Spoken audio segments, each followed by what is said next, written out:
Okay, so I guess I could say crisis averted. So if you look like this, don't worry, you'll be able to get your Nintendo Switch 2. So Trump clears path for Nintendo Switch 2. Trump's tariff reversal clears path for Nintendo Switch 2 pre-orders in the U.S. No price cuts in sight, but relief from additional price hikes may be enough for eager gamers. So if you still want to look on this like this on launch day, you'll be able to. In a sudden, almost out of the blue, high stakes pivot move, President Donald Trump has announced a sweeping rollback of tariffs, an unexpected move that might have just cleared the path for the long anticipated launch of Nintendo Switch 2 in the United States and Canada for that matter too. But oh well, we don't care about Canada here. No, we do. For days, the gaming community has been a tad on edge after Nintendo of Japan stated they were pausing U.S. pre-orders for the Switch's successor, citing uncertainty around Trump's escalating tariff policy. The situation appeared even more dire when country-specific import duties reached upwards to 46% for some regions, threatening to jack up the launch price of the new console or delay it entirely. It could have theoretically cost $750 or more just for the console. People would have paid for it. I mean, come on. They would have paid.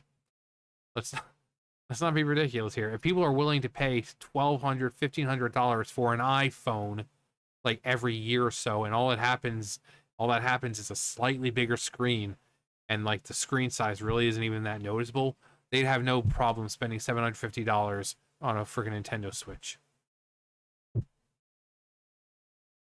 Consumers must consume.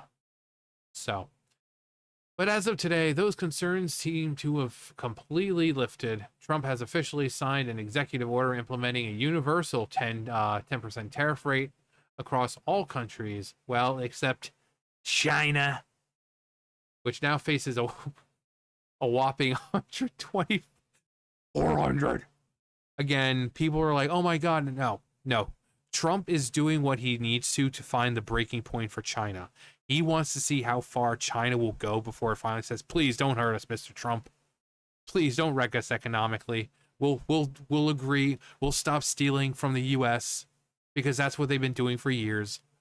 So he's basically hiking it up and seeing how far it takes before President Xi just like, please, Big Daddy Trump, please no more. We can't take it. And he's like, I always get what I want. I always get my man. So that's really all it is. He's just finding the breaking point. According to the White House, this is part of the 90-day plan to rebalance trade relationships and cool the panic. Be cool. Everything is going to work out well. The U.S. will be bigger and better than before. Actually, be cool. Everything is going to work out. The U.S. will be bigger and better than ever before. Nintendo hasn't made any formal announcements as of yet, but I'd imagine the logistics talks with Nintendo have now resumed with retailers across the country. While the console's price won't likely be reduced, let's be honest, it's Nintendo. I mean, come on. The game is going to be able to run Breath of the Wild and Tears of the Kingdom the way it should have been run. I mean, isn't that worth $750? It's not. I mean, Nintendo always is less powerful than PlayStation and Xbox. But again, consumers must consume.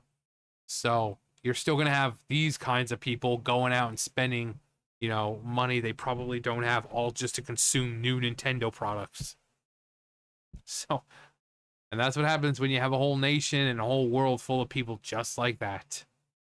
So, I don't think sales need to be really too much of a concern.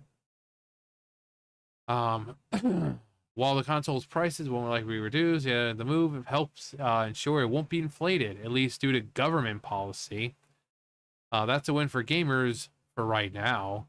The bigger concern is whether Nintendo which has been facing growing criticism and for its increasingly profit-focused decisions, will continue to keep pressing with higher price games, upwards of 70, almost like $80 before tax. Nintendo has come under fire in recent years for anti-consumer practices, locking content behind paywalls, selling underwhelming remasters at full price, and slapping premium tags on hardware refreshes. The list goes on, and now the company's recent decision around lack of communicating the pricing to gamers during the Nintendo Switch 2 Direct was the last straw for many. I mean, at least the games are good, but it's like, and a lot of people get pissed off that it's like Nintendo goes after, fan games and all that. Even if the fan game is completely self-made, like sprites and all that, they'll go after them just because it's a Pokemon type game or Zelda or Mario or something. Where it's like, okay, well, they have the right because it's their IPs. You don't really see, Sony or Microsoft really doing that. If someone wants to make some kind of Crash Bandicoot spin-off or, game or like I've seen people make Kingdom Hearts fan games. Those are perfectly fine. Nintendo just, no, we have to protect our honor. Otherwise, we disgrace our family or something. I don't know. But their business practices are pretty shitty. But, hey, their games are good, which is why Zelda, Mario, Donkey Kong, Star Fox, Kirby, Metroid, all of them have lasted for 40 plus years or 40 years because they're good. They're good. Well, more like 35. But despite the greed-flavored reputation, even Nintendo didn't want to mess with Trump's trade war whatsoever. The initial decision to pause U.S. pre-orders for the Switch 2 was seen by many as direct. I see what you did there. Reaction to the chaos in Washington. Well, I thought people were just were jumping a little bit out of line. They were getting a little too yippy, unlike these champions.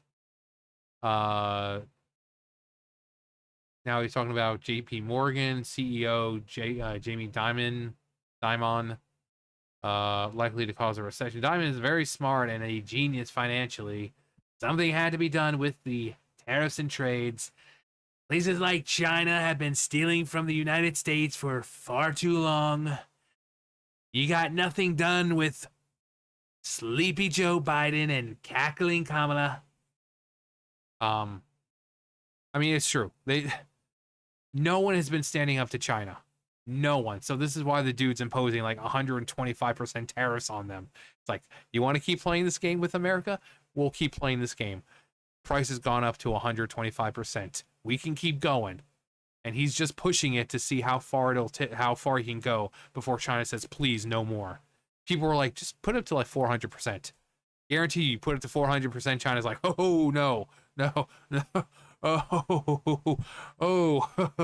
Oh, yeah.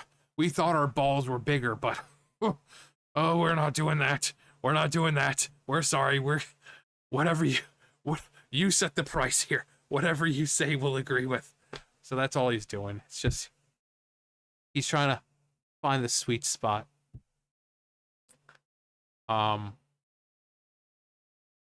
This is the so-called 90-day cooling period also comes across as sort of strategic stall as the White House continues private negotiation with over 75 countries, according to Trump. You have to have flexibility. No other president would have done what I did, and it's all been done. Nobody, not Sleepy Joe and cackling Kamala, not Obama. None of the presidents have done what I've done. Retail stocks surged like crazy in the aftermath of the announcement, and oil prices rebounded sharply. Clear indicators to all the markets were breathing a sigh of relief. It's been a while since I saw anything like it. I felt like the market was mistaking itself for cryptocurrency for a second there. For the gaming world, this would hopefully mean a smooth return to global shipping, fewer import headaches, and even more importantly, the ability to get your hands on the Nintendo Switch sooner rather than later.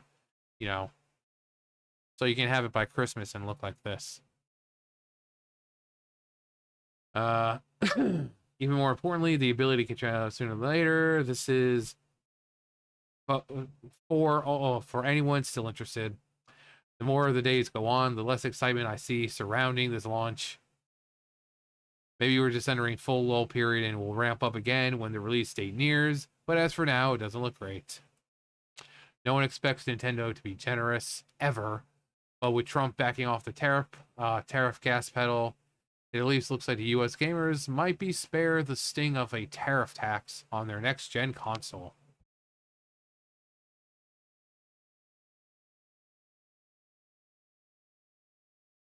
So yeah.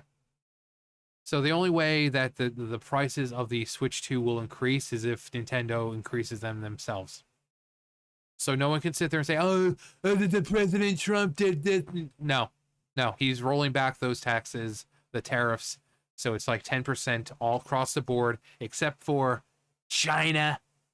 So if prices hike with the Switch 2, that's Nintendo's doing. So if you want to get mad at someone and rage online like, oh my God, I can't get my Nintendo Switch 2 yet because, do not dare say Donald Trump. It's going to be Japan's fault. It's going to be Nintendo's fault. Just like all these other companies hiking prices and all that, they're doing it because they know they can.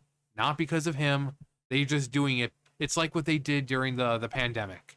They're raising prices because they knew they could raise prices. So this man, he's now made it possible for us to get the Switch here. Well, I say us. I'm not getting one. I haven't gotten any consoles since... I think the last one was like a GameCube. No. The Wii. So I haven't had a current console. I mean, I have a 3DS, which I bought when it first came out. But I don't play it anymore. And the last console I had was the Wii. So I'm sure many people will say, oh yeah, John, I bet you're like, no. I live in a small room. This is a small apartment. And pretty much this is my space right here. I have nowhere to put a TV. I mean, I could probably hook it up with the my monitor and all that, but I really don't care enough. I don't play enough games nowadays to really care. So, but yeah, there's no reason to blame him. So if they hike a price, it's Nintendo's fault. But anyway, that's gonna do it for me. You guys know the drill. I'll see you guys later. Bye, guys.